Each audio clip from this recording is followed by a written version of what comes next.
In Punjab, there is a phrase often used while addressing such solemn and pious gatherings. The phrase starts with Sadh Sangat. Sadh Sangat in English translates into the fellowship of the good or congregation of the good. So in that vein, साध संगत को मेरा नमस्कार, सत श्री अकाल, प्रणाम। मंच आसीन हमारे विद्वत जनों को भी मेरा नमन। हमारे बीच उपस्थित हमारे मार्गदर्शक माननीय डॉक्टर इंद्रेश कुमार जी को भी साधुवाद। उनके मार्गदर्शन से इस संगठन का बीजारोपण हुआ। Fellowship is next to kinship. Kinship is nothing but a subset of a cultural union. A cultural union is what translates into Rashtra. So kinship ties are forged by the medium of culture, and we are very, very fortunate कि हमारे पूर्वजों ने इतनी मेहनत से इस सांस्कृतिक राष्ट्र को रचा। इस सांस्कृतिक राष्ट्र की भौगोलिक सीमा भारत के पार, समुद्र पार कई देशों में आज विद्यमान है। इसकी सुगंध हम सबको सुगंधित करती है और हम सब इसके हिस्से हैं। इट ट्रांसेंड्स सेक्ट, पूजा पद्धतियों के भी ये परे है। So culture provides us the medium to form nationalistic thought. So cultural diplomacy, and better said by our Margdarshak, cultural honesty, should be the underpinning of national security and all thought that revolves around it. हमारे यहाँ एक ये बात भी रखी गई, संस्कृति सुरक्षा राष्ट्रीय सुरक्षा.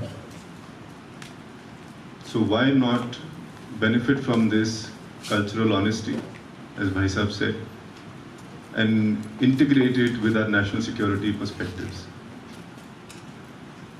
यह एक विचार था जो मंथन 2025 की पृष्ठभूमि रखते हुए चर्चा में आया। ऐसा ही एक कार्यक्रम 2018 में कराया गया। 2018 में उसमें एक पत्र तैयार किया, विजन 2035। 7 वर्ष पूर्व हम एक और पत्र लेकर आ रहे हैं, विजन 2047। आज आपके पास ब्रोशर ज़रूर आपकी किट्स में आपको मिला होगा। उसमें कई सत्रों के वर्णन है। सत्रों की जो सूची है उनके नाम को मैं एक बार चिन्हित कर देता हूँ। उसी से स्पष्ट हो जाएगा कि मंथन क्या है। ज्वलंत मुद्दे जो हैं आज के, वो भी भविष्य की चिंताएं जो हैं वो भी, इन सब में विद्यमान है। National security for the 21st century is our opening session. Bharat में आज कॉलोनियल माइंडसेट को विड्रॉ करने की जो एक मुहिम चली है, उसके चिन्ह हमारे को reform in the criminal law system में भी दिखते हैं। Why not in the national security administrative system and the paradigms that govern it? Why not in the philosophies that form our policies and the laws that govern them? What should be the new form of policing and what should be the new format of the border security forces and the paramilitary? किस प्रकार की चिंताओं को हम ध्यान में करते हुए आज के भारत की सुरक्षा प्रणाली को जन्म देंगे या उसमें कुछ सुधार लाएंगे? ऐसे ही स्ट्रेटेजिक कैपेसिटी बिल्डिंग। अब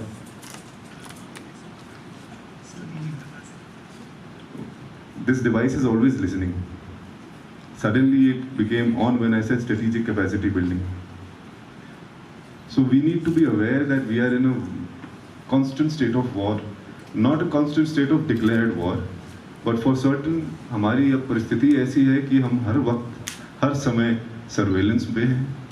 हर वक्त हर समय हमारी गतिविधियों पर ध्यान करा जा रहा है। उसमें से ब्रेन मैपिंग करी जा रही है, माइंड मैपिंग करी जा रही है, हमारे देश के हर नागरिक की गतिविधि को देखा जा रहा है। तो ऐसी परिस्थिति में ना केवल सरकार के इंफ्रास्ट्रक्चर की, बट आम नागरिक के मानसिक स्तर का भी विकास होना बहुत जरूरी है।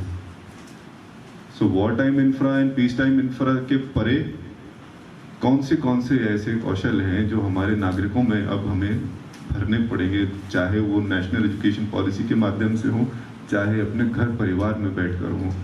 What are these strategic capacity building decisions and इनके क्या मानक हों। अगला सत्र हमारा रहेगा emerging security threats of 2047। Emerging security threats इसीलिए क्योंकि आज हम हाइब्रिड युद्ध के दौर में हैं। हाइब्रिड युद्ध के दौर में अभी हमारे पास कुछ केस स्टडीज हैं देश भर में, कुछ विदेशों में, कुछ यूक्रेन में, कुछ इजराइल में।